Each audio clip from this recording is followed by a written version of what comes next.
Public کو شوق ہے زیادہ تر شادیوں وادیوں کی باتیں سننے کا, تو پورے بیان میں سے وہ ایسا ٹاپک نکالیں گے اور وہ کلپ بنا کر ڈال دیں گے. لوگ دھڑا دھڑ سنتے ہیں, سنیں گے پورا تمیز سے, نیچے کمنٹس میں نیگیٹو کہ اس مفتی کو اس کے علاوہ کوئی اور بات آتی نہیں ہے, اس کا یہی ٹاپک ہے. تو آپ کو بھی اس کلپ کے علاوہ کچھ اور سننے کو کا شوق ہی نہیں ہے, تبھی تو یوٹیوبرز یہ کر رہے ہیں نا, وہ تو آپ کی ڈیمانڈ دیکھتے ہیں کہ آپ کیا سننا چاہتے ہو. تو اور بھی بہت سارے ہمارے مسائل ہیں. JTR میڈیا ہاؤس پہ تفسیر قرآن ہے, پھر مسائل کا سیشن ہے, اس کے علاوہ پورے ایک گھنٹوں کے موضوعات ہوتے ہیں. تو ابھی ایک ٹاپک فیس بک پہ چلا ہے, اس پہ بہت نیگیٹو کمنٹس آئے ہیں. وہ میرا ایک بیان کا ایک شارٹ کلپ بنایا ہے کسی چینل نے اور اپلوڈ کیا ہے. اس میں یہ کہ کیا عورت شوہر کا نام لے سکتی ہے کہ نہیں لے سکتی. کسی نے مجھ سے سوال کیا تھا کہ کیا عورت اپنے شوہر کا نام لے سکتی ہے کہ نہیں لے سکتی, یا منع کے ابا ہی کہے گی وہ. تو اس کا میں نے جواب دیا تھا کہ ہمارے عرف میں اس کو بے ادبی سمجھا جاتا ہے. تو جس کے عرف میں بے ادبی سمجھا جاتا ہو وہاں پر عورت کو چاہیے کہ اپنے شوہر کا نام نہ لے. اب چونکہ آج کل ہر آدمی مفتی بنا ہوا ہے, اور میں نے جو اس پر اشکالات تھے نا اس کا بھی جواب دیا تھا, تو لوگوں نے نیگیٹو کمنٹس, کچھ لوگوں نے حدیثوں کے حوالے کہ صحابیہ تو اپنے شوہر کا نام لیتی تھی, اس مفتی کو حدیث کا بھی نہیں پتا, قرآن کا بھی نہیں پتا, اور اس مفتی نے ایسی بات کی ہے کہ قرآن و حدیث کا تو کوئی ریفرنس دیا ہی نہیں ہے. تو بہت زیادہ چونکہ نیگیٹو کمنٹس ہے اور بہت ہی بدتمیزوں والا, یعنی انسان جب بات کرتا ہے نا تو پتہ چل جاتا ہے کہ اس کے آباء و اجداد کا تعلق کہاں سے ہوگا, خاندان کیسا ہے, جو ورڈنگ استعمال کرتے ہیں نا وہ. تو بہت زیادہ نیگیٹو کمنٹس ہیں. اس مسئلے کو میں دوبارہ بیان کر دوں. دیکھو ایک بات یاد رکھو, یہ اس میں بھی میں نے کہی ہے کلپ میں, سمجھ میں نہیں آئی لوگوں کے, تو میں ذرا ڈیٹیل میں بتاتا ہوں. لباس کا تعلق عرف سے ہوتا ہے کہ نہیں ہوتا. کچھ چیزیں ایسی ہیں جن کا تعلق براہ راست قرآن و حدیث سے نہیں ہے, بلکہ ان کا تعلق ہمارے کلچر سے ہے. مثال کے طور پر آپ سے اگر کوئی یہ کہتا ہے, کسی مفتی سے کوئی آ کے پوچھے کہ کیا میں قمیض اتار کے نماز پڑھ سکتا ہوں, تو مفتی اگر عقل مند ہوگا وہ کہے گا کہ قمیض اتار کر نماز نہ پڑھیں, یہ بے ادبی ہے. کہے گا کہ نہیں کہے گا؟ اب آپ کہیں کہ حدیث کا حوالہ, تو بھائی حدیث کا حوالہ اگر دے گا نا, حدیث اس کے اپوزٹ ہے. صحیح ہے, بخاری کی حدیث ہے, جابر بن عبداللہ رضی اللہ تعالیٰ عنہ بغیر قمیض کے نماز پڑھ رہے تھے. کسی نے پوچھا اس طرح نماز ہو جاتی ہے, آپ کیوں پڑھ رہے ہیں ایسے؟ فرمایا میں اس لیے ایسے پڑھ رہا ہوں تاکہ تیرے جیسا احمق مجھے دیکھ کر سوال کرے کہ ایسا کیوں کر رہا ہوں. صحیح ہے نا, تیرے جیسا احمق مجھ سے سوال کرے. پھر کہا کہ نبی صلی اللہ علیہ وسلم کے دور میں ہمیں 2 جوڑے میسر نہیں ہوتے تھے, تو ازار ہے تو قمیض نہیں, بسا اوقات ایسے ہی پڑھتے تھے.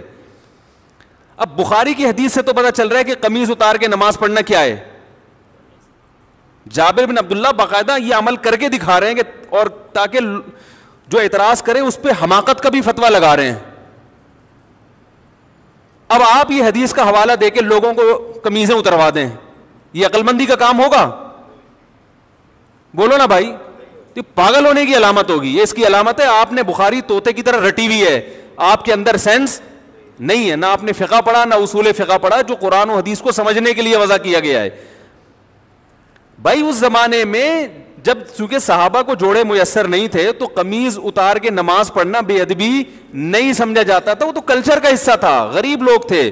اصحاب صفہ میں ہم دیکھتے ہیں کہ حدیث میں آتا ہے کہ ایک دوسرے کی طرح پشت کر کے بیٹھے ہوئے تھے, کیونکہ لباس سطر ڈھانپنے کے لیے اتنا تھوڑا تھا کہ وہ ایک دوسرے کی طرف رخ کر کے بیٹھنا ان کے لیے مشکل تھا, اتنی غربت تھی. آج کون ایسا غریب ہوگا جو بیچارہ قمیض نہ پہن سکے؟ اور ایک معاشرے میں پورا پراپر ڈریس پہننا یہ ہمارے معاشرے کا کلچر بن چکا ہے, اس کو بے ادبی سمجھا جاتا ہے. کسی تقریب میں آپ بغیر قمیض کے نہیں جا سکتے, تو آپ اللہ کے سامنے بغیر قمیض کے کیسے کھڑے ہوگے بھائی؟ اگر صحابی بغیر قمیض کے نماز پڑھ رہے ہیں تو ایک بڑی اچھی تقریب میں بھی وہ بغیر کرتے کے چلے جاتے تھے. وہ صحیح بخاری کی حدیث ہے, نبی صلی اللہ علیہ وسلم کے پاس ایک صحابی نے عرض کیا, یا رسول اللہ میرا اس خاتون سے نکاح کرا دیں. فرمایا مہر فرمایا یہ لنگوٹا جو میں نے باندھا ہوا ہے. پتا چلا اس نے لنگوٹا پہن کے نبی کی مجلس میں بیٹھے ہوئے تھے, بخاری کی حدیث ہے, اور اسی حالت میں نبی نے آپ کا نکاح پڑھایا تو پتا چلا دولہا کا لباس کیا تھا, بولو بھائی, لنگوٹا. اب اگر کوئی مجھ سے پوچھے کہ مفتی صاحب کیا دولہا صرف لنگوٹا پہن کے شادی ہال میں جا سکتا ہے, تو میں کیا کہوں گا, جا سکتا ہے کیا؟ میں بولوں گا پاگل ہے, بے دینوں کا دینداروں کا مذاق اڑوائے گا وہ. جائز نہیں ہے اس کے لیے لنگوٹا پہن کے جانا, اس کے لیے پراپر ڈریس پہنے. آپ کہہ سکتے ہیں وہ صحابی تو غریب تھے. بھائی اگر کوئی بہت غریب بھی ہے تو بھی اس زمانے میں ہم اس کو لنگوٹا پہن کے شادی ہال میں جانے کی اجازت نہیں دیں گے, کیونکہ ہمارے عرف میں اس کا تصور نہیں ہے. نہیں آ رہی بات سمجھ میں؟ طوطے کی طرح بخاری مسلم جاہل لوگوں نے رٹ لی ہے, اور علماء کوئی کسی عالم کو نہیں چھوڑا انہوں نے. ابھی میں ایک کلپ سن رہا تھا حضرت مولانا منظور مینگل صاحب کا, بڑا اچھا انہوں نے ایک مدلل بیان کیا. اس پہ لوگوں کے نیگیٹو کمنٹس, ہر آدمی کیا بنا ہوا ہے, جاہل ہوگا مگر اعتراض ایسے کرتا ہے جیسے اس سے بڑا اس کائنات میں کوئی عالم پیدا ہوا ہی نہیں ہے. اب یہ سمجھو کہ جیسے لباس کا تعلق کس سے ہے, عرف سے, اس میں قرآن و حدیث کا حوالہ نہیں دیا جائے گا. قرآن و حدیث کی اگر بات ہے تو نبی صلی اللہ علیہ وسلم زیادہ تر ازار پہنا کرتے تھے. ازار ایک چادر جو ہوتی تھی. آج کسی بھی محفل میں آپ ازار پہن کے نہیں جا سکتے, نماز بھی نہیں پڑھ سکتے, اس لیے کہ اس کو یوں سمجھا جائے گا کہ بھائی اللہ کے دربار میں جب حاضری دے رہے ہو تو پراپر ڈریس پہن کے, یہ نماز کا ادب ہے. جیسے آپ کسی رشتہ دار کی دعوت میں جاتے ہو تو پراپر ڈریس پہن کے جاتے ہو, چڈی بنیان میں نہیں پہنچتے. تو ہم کہیں گے کہ اللہ کا بھی یہ حق ہے کہ اللہ کے سامنے جب حاضری دی جائے تو پراپر ڈریس میں ہو, کیونکہ اب ہمارے زمانے کا عرف یہ بن چکا ہے کہ قمیض بھی ہو ساتھ میں شلوار بھی ہو. بات سمجھ میں آ رہی ہے؟ اب یہ عرف بن چکا ہے. اسی طرح یاد رکھو کہ عورت کا شوہر کا نام لینا صحابیہ سے ثابت ہے کہ اپنے شوہر کا نام لیا انہوں نے, لیکن بہت سارے ہمارے کلچرز میں, ہمارے جو بہت سارے علاقے ایسے ہیں, قومیں ایسی ہیں جن میں عورت کے لیے شوہر کا نام لینا بے ادبی سمجھا جاتا ہے. وہ اگر نام لیں گی تو یہ سمجھا جائے گا کہ یہ بے ادب ہے. اور ادب کا تعلق بھی کس سے ہوتا ہے, عرف سے. اگر یقین نہیں آتا تو آپ یہ دیکھو, ہم یہ کہتے ہیں کہ نبی صلی اللہ علیہ وسلم نے فرمایا. کیا کہتے ہیں؟ فرمایا. کسی صحابی نے فرمانے کا لفظ آپ کے لیے استعمال نہیں کیا. قالا کا لفظ, قالا کا معنی کہا. عربی میں فرمانا اور کہا یہ الگ الگ نہیں ہے. قال رسول اللہ صلی اللہ علیہ وسلم, نبی نے کہا. لیکن ہمارے عرف میں یہ کہنا کہ نبی نے کہا, اس کو ادب کے خلاف سمجھا جاتا ہے. ہمارے عرف میں اگر کوئی کہتا ہے عبداللہ بن مسعود نے یوں کہا, عبداللہ بن عمر نے یوں کہا ہے بھائی, تو ہم کہتے ہیں بھائی حضرت لگاؤ. کہتے ہیں کہ نہیں کہتے؟ حضرت لگاؤ, اور بہتر ہے آخر میں رضی اللہ عنہ بھی لگاؤ. کوئی کہ بخاری سے دکھاؤ کہاں حضرت لگانا کہاں سے ثابت ہے.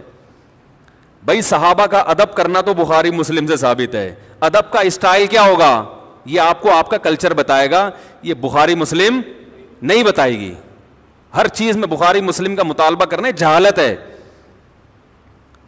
تو یہ تو شریعت ہمیں بتائے گی کہ شوہر بیوی پر لازم ہے کہ وہ شوہر کا ادب کرے. ادب کا اسٹائل کیا ہوگا, طریقہ کیا ہوگا, یہ بخاری مسلم نہیں بتائے گی, یہ آپ کو آپ کا کلچر بتائے گا.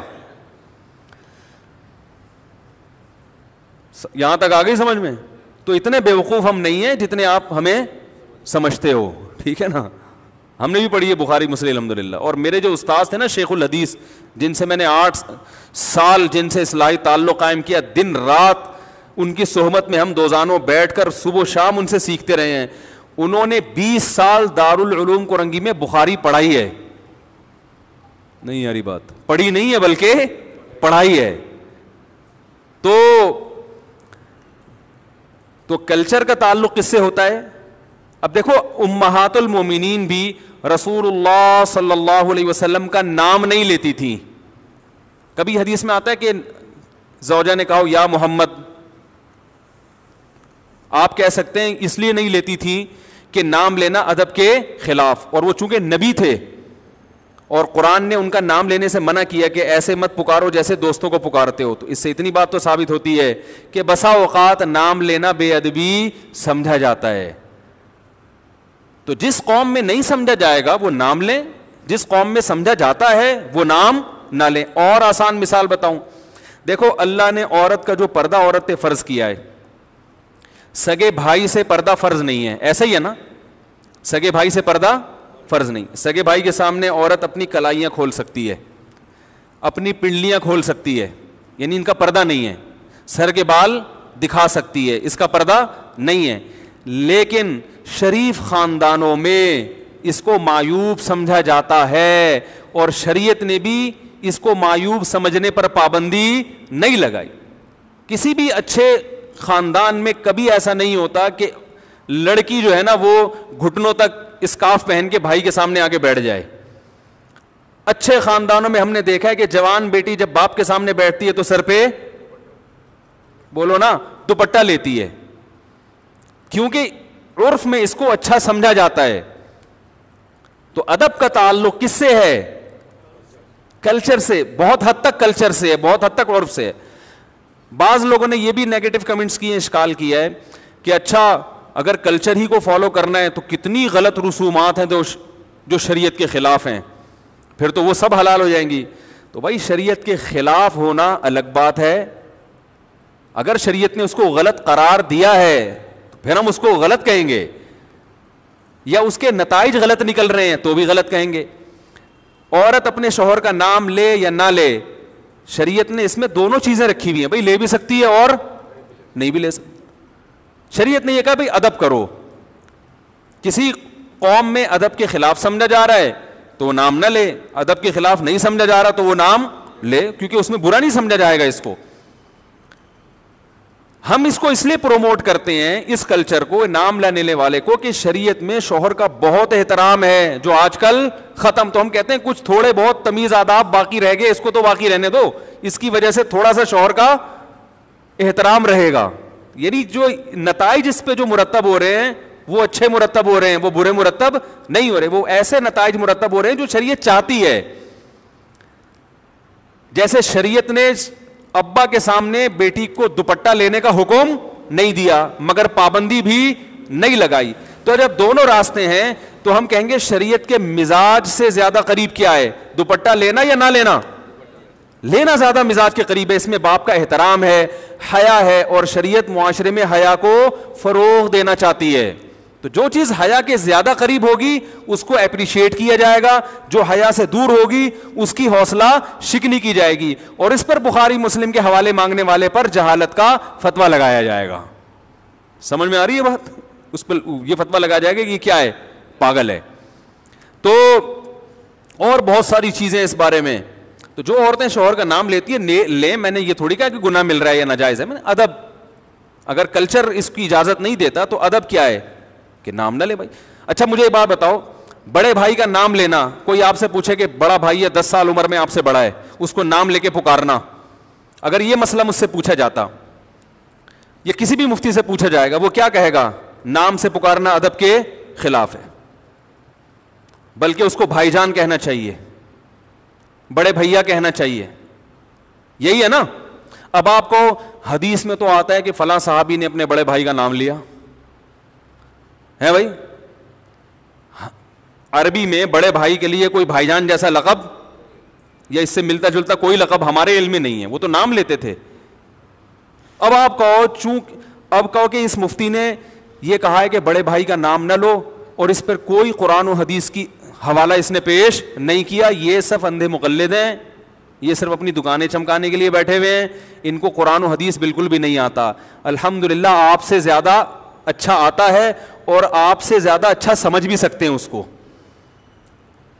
اس لیے ہم یہ کہیں گے کہ چھوٹا بھائی بڑے بھائی کو نام سے نہ پکارے، کیونکہ شریعت میں چھوٹے بھائی کو حکم ہے کہ بڑے بھائی کا ادب کرے. کیسے کرے یہ شریعت نے نہیں بتایا. نام لینا بڑے بھائی کا ہمارے عرف میں ادب کے خلاف سمجھا جاتا ہے، بدتمیز سمجھا جاتا ہے جو اپنے بڑے بھائی کو بولا ستار